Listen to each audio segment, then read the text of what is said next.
देखिए, ये तो चुनाव आयोग का फैसला होता है और आज चुनाव आयोग ने दिल्ली में ये निर्णय लिया कि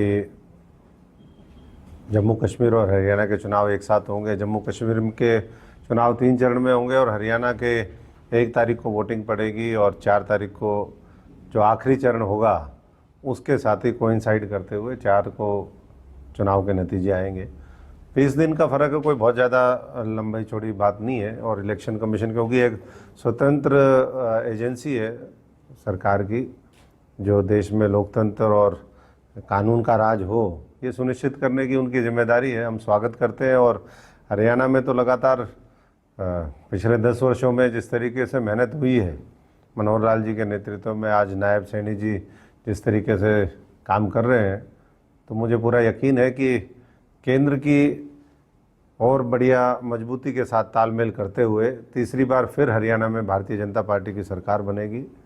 और जिस तरीके से लोकसभा चुनाव में इस इंडिया अलायंस ने, कांग्रेस के लोगों ने विदेशी ताकतों से पैसा भी लिया, उनके साथ मिलकर के दुष्प्रचार भी किया, अफवाहें फैलाई, अब उसका अंत होगा। और लोगों को इस बात समझ में आ गई है कि ना संविधान खतरे में था, ना आरक्षण खतरे में था, ना किसान खतरे में था, ना गरीब आदमी खतरे में था। खतरे में ये लोग थे जिन्होंने हर तरीके का सहारा लेकर के, और ख़ास तौर से इस इलाके में हम देखें क्योंकि ये इलाका कृषि बहुल इलाका था, कोई मिडिल क्लास यहाँ नहीं थी, तो उनका सहारा लेकर के कोशिश करी।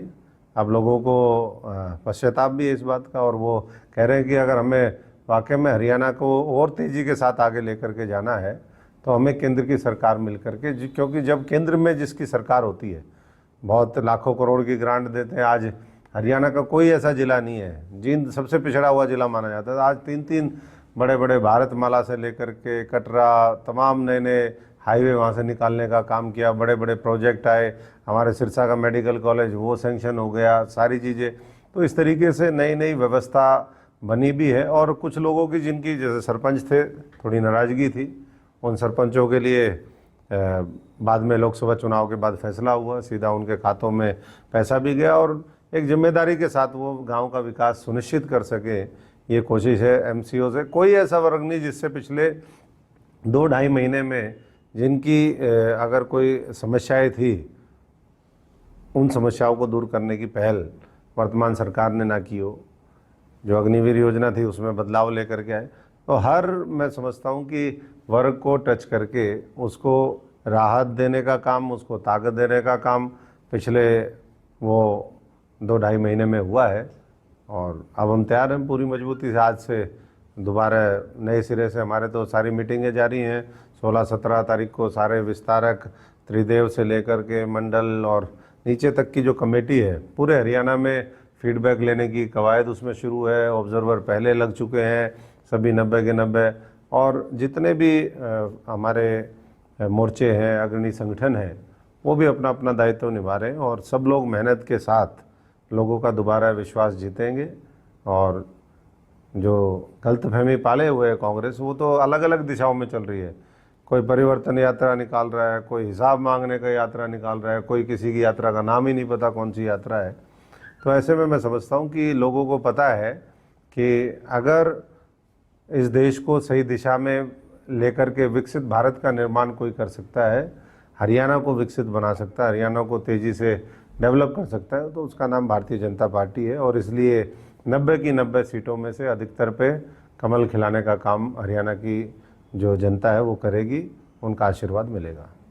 राजनीतिक गलियारों में चर्चा है कि अशोक तंवर सिरसा लोकसभा की 3 जो सीटें हैं, कालांवाली, रतिया या नरवाना में से किसी भी एक सीट पर चुनाव लड़ सकते हैं। देखिए, मैंने तो पहले भी कहा, मैं तो पार्टी का सिपाही हूँ। पार्टी के लिए 90 की 90 सीटों पे काम करेंगे। ऐसी कोई चर्चा मेरे से तो किसी की हुई नहीं।